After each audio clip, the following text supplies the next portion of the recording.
तमाशातील नाचा पण जितके सोंग करत नाही तितके सोंग रोहित पाटील करत आहे। महामार्गाच्या मुद्द्यावर बोलण्यासाठी कुठे केव्हा कोणत्या व्यासपीठावर यायचं सांग मी येतो असे प्रतिआव्हान माजी खासदार संजय काका पाटील यांनी आमदार रोहित आर पाटील यांना दिलं। सांगलीमध्ये माजी खासदार संजय काका पाटील हे प्रसार माध्यमांशी बोलत होते। सांगली जिल्ह्यातून जाणाऱ्या महामार्गाच्या मुद्द्यावरून माजी खासदार संजय काका पाटील आणि आमदार रोहित आर पाटील यांच्या टीका टिप्पणी सुरू आहे। आमदार रोहित पाटील यांनी आपल्या प्रयत्नांमुळे महामार्गाचा प्रश्न मार्गी लागला असे उद्गार जाहीर केले होते। आमदार रोहित पाटील यांनी आपल्या प्रयत्नामुळे महामार्गाचा प्रश्न मार्गी लागला असे अगोदर जाहीर केलं होतं। त्यानंतर माजी खासदार संजय काका पाटील यांनी रोहित पाटील यांच्यावर टीका केली होती। आताच्या आमदाराचे त्यावेळेला वय 16 वर्ष होतं।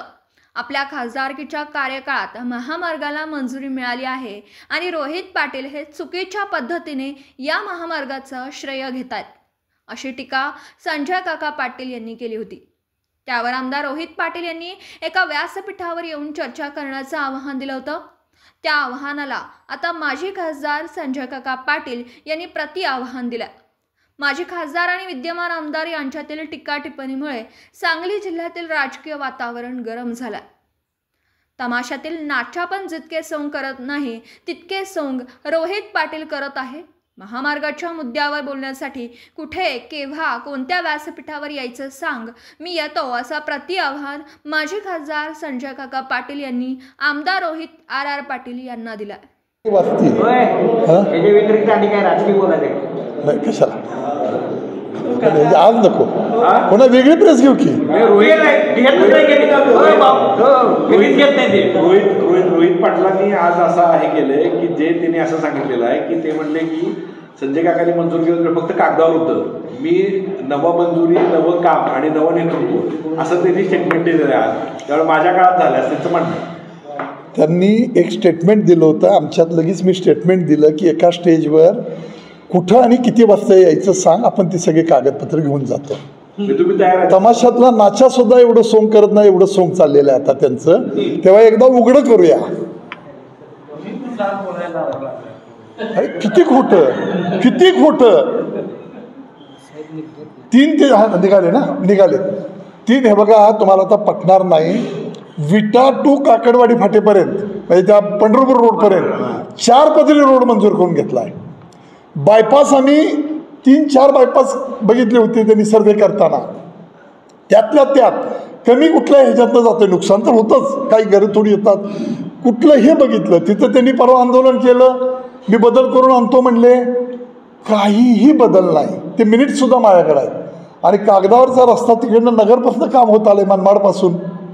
आमचा उद्देश आहे की इकडे करण्यापाठी मग बेंगलोर मुंबई कॉरिडॉरची सरकारची घोषणा आहे, ती हायवेला तिकडं महाग जमीन आहे, इथं व्हावा म्हणजे या परिसरात चांगलं नंदन होईल, इंडस्ट्री येतील, बेरोजगारांच्या हाताला काम लागेल।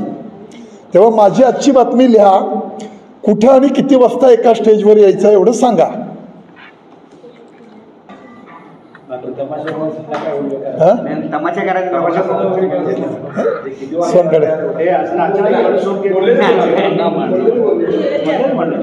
हो यायला लागले राजशेट्टी 2 मिनिटं निघाले।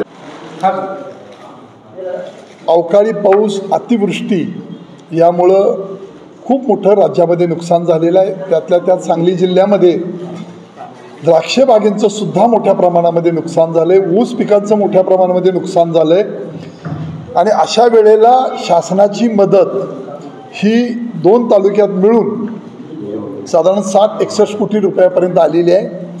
त्याचा पाठपुरावा करून त्या दृष्टिकोनातून लवकरात लवकर शेतकऱ्यांना मिळावे यासाठी काही आम्ही प्रश्न हाती घेऊन आंदोलनही उभा राहिली। पण आज शेतकऱ्यांच्या पुढचं मोठं संकट आहे की द्राक्ष बागायतदार आणि डाळिंब बागायतदार हा मोठ्या अडचणीत सापडला आहे। परवा CM साहेबांची आणि ह्या सगळ्या शेतकरी नेत्यांची बैठक झाली, त्यामधला वृत्तांत असा माझ्या कानी आला की जूनला आपण ते करूया, जून ही कट ऑफ डेट होईल, मार्च नंतर थकबाकी झाल्यानंतर NPA व्हायला 3 महिने लागतात, त्यामुळे जूनची तारीख धरली। पण आमची ही मागणी आहे की सरसकट कर्जमाफी व्हावी की जे त्यांनी आश्वासन दिलेलं आहे आणि या संबंधामध्ये द्राक्षाच्या संबंधामध्ये डाळिंबाच्या संबंधामध्ये काही चळवळीत काम करणारे नेते आणि काही त्यावर अभ्यास करणारे हुशार माणसं, अभ्यास करणारे शास्त्रज्ञ म्हणू आपण, ती माणसं बोलवून एक चर्चासत्र घेतोय. जी कमिटी नेमलेली आहे मुख्यमंत्री महोदयांनी प्रवीण परदेशी साहेबांच्या नेतृत्वाखाली, त्या कमिटीला सुद्धा आम्ही प्रेझेंटेशन देतो की द्राक्ष बागायतदारांची अवस्था काय आहे, किती कर्ज आहे. तेव्हा ते प्रेझेंटेशन देऊन सरसकट कर्जमाफी व्हावी या उद्देशासाठी पुन्हा मुख्यमंत्री, दोन्ही उपमुख्यमंत्र्यांना आम्ही भेटणार आहे आणि सरसकट कर्जमाफी हा मुद्दा धरून कर्जमाफी व्हावी यासाठी आम्ही हे सगळे प्रयत्न करतोय. सरकारने हमी द्यावी जेणेकरून यंत्रीमध्ये जाणार नाही. जर जूनला लोकांनी मार्चला पैसे नाहीत भरणार नाहीत, पैसे नाहीत म्हणून भरणार नाहीत, पण ती खाती सगळी खाती ती NPS जातील आणि पुन्हा त्या शेतकऱ्यांना दुसऱ्या बँकेकडून किंवा कोणाकडून कर्ज घ्यायचं झालं तर मिळणार नाही. कारण सिबिल खराब झालं तर 2 वर्ष त्याला बँका देत नाहीत कर्ज. दिवसभरातील घडामोडींचा आढावा घेण्यासाठी पाहत रहा N24 मराठी न्यूज चॅनल.